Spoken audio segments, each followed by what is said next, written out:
Commencer une collection Pokémon facilement, rapidement et avec pas beaucoup d'argent. Bah écoutez les amis, c'est ce qu'on va voir dans cette vidéo. Tout simplement, je vais vous montrer un classeur justement d'une collection que je fais qui coûte pas très cher, qui est hyper simple à faire. Et pour commencer Pokémon, je pense que c'est la meilleure chose à faire avec des cartes vraiment très belles. Donc voilà, fini du suspense, je vais vous montrer un petit peu tout ça et voir justement ce qu'il y a à l'intérieur de ce classeur. On est parti les amis, donc je vais vous présenter, voilà, sans plus de suspense, tout simplement une collection d'AR japonaises. Donc des AR japonaises, ça coûte honnêtement peut-être 1 ou 2 euros par carte. Ça dépend, je mets aussi les CHR à l'intérieur, donc il y a des cartes incroyables, hein. Notamment la petite Stylix ici qui est sublime. Je vais vous montrer un petit peu, voilà, il y a beaucoup Riolu, etc. Il y a énormément de très belles cartes. Et donc les AR Jap, bah, ça coûte pas cher du tout les amis, hein, que ce soit sur Whatnot, beaucoup de gens en vendent.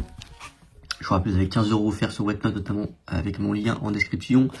Alors j'ai pas mis toutes les AR parce que notamment bah, j'ai les AR de 151 en japonais, mais c'est dans un classeur à part où c'est du 151 tout simplement. Voilà, je collectionne le 151 en japonais et pas en français. Ça peut aussi être une solution parce que bah regardez les Tyrannosif en Jap, honnêtement il coûte allez peut-être 5-6 €. Et encore je suis même pas sûr, peut-être moins. Alors qu'en France, bah c'est 10 fois plus quoi, tout simplement. Le petit Manafi ou Fion, je ne sais pas. Ça c'est une CHR, donc c'est l'équivalent de TG chez nous. Mais c'est aussi très très beau. Le petit Fampi ici, le petit Maril, Baby Manta, Monmartic, le Fenard ici de EV3 que je trouve incroyable. Pareil, donc ça vous permet d'avoir des super cartes, des cartes vraiment très belles pour vraiment pas cher. Le Métalos aussi qui est une carte tellement sous-cotée, même en français, hein, c'est pas une carte qui cote énormément en français.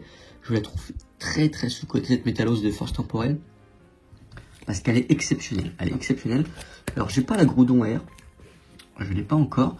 Mais voilà, mais ni la Magikarp, je crois que c'est peut-être les deux AR qui cotent le plus de tout le bloc EV. Mais voilà, c'est un petit classeur que j'essaie de remplir tranquillement. Alors c'est pas trié, au début je voulais trier par série, mais en fait ça aurait été trop compliqué, comme je voulais mettre aussi les CHR. Voilà, ça aurait été complexe, donc je mets, voilà, je mets peu importe les cartes, il y a même des doublons, donc c'est pas très grave. L'objectif c'est d'en avoir vraiment le plus possible, parce que c'est des cartes vraiment magnifiques, hein. Le Arbok aussi, qui est très très beau, le Noctuneur de Starlight Instant. Voilà, il y a des cartes incroyables. Et hop, et après c'est fini, j'ai même un deuxième Tyrannosif, le petit Canarbello ici je crois. Donc c'est super, voilà, donc il me reste pas mal de place encore, hein, dans ce classeur. Mais c'est vraiment une belle idée de collection de faire ça. Ça permet de collectionner pour pas cher du tout, d'avoir en plus des cartes vraiment sympathiques, vraiment des très belles cartes, agréables et faciles à trouver, hein. Honnêtement, vous allez sur Card Market si vous voulez les acheter.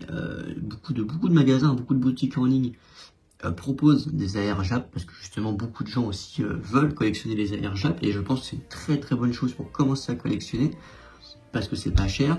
Alors évidemment vous pouvez collectionner les AR on va dire en ouvrant, mais c'est plus compliqué, hein. Dans une display vous avez 3 AR, dans une display japonaise vous avez 3 AR, donc pour une quarantaine, cinquantaine d'euros, le prix d'une display Jap aujourd'hui. Pas forcément sur Super Siege Breaker, donc pas forcément sur la série EV8. Paradise compose aussi EV8, mais Paradise Dragona est moins cher que Super Siege Breaker. On va dire une série classique EV, on est sur une quarantaine, cinquantaine d'euros la display, et vous avez 3 AR. Donc globalement, avec 40-50 €, honnêtement, vous en avez une trentaine d'AR, sincèrement, je vous le dis.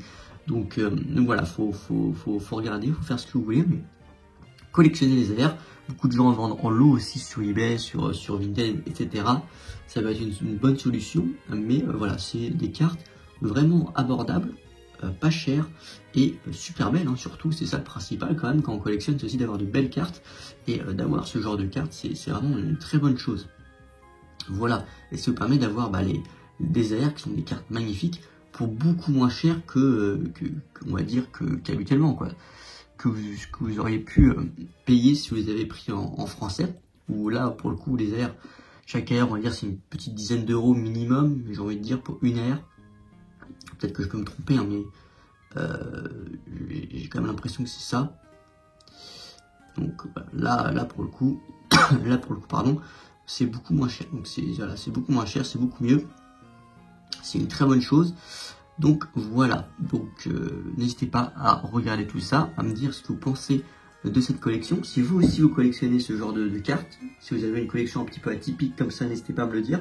En tout cas, voilà, moi j'avais envie de présenter cette petite collection de cartes que j'ai, d'ailleurs japonaises, que j'essaie de compléter voilà, au fur et à mesure pour essayer d'avancer dans la collection. Voilà les amis, c'était Ex Pokémon, j'espère que ça vous a plu. Je vous rappelle, 15 € de récupération Whatnot et Premier en description. Ciao les amis.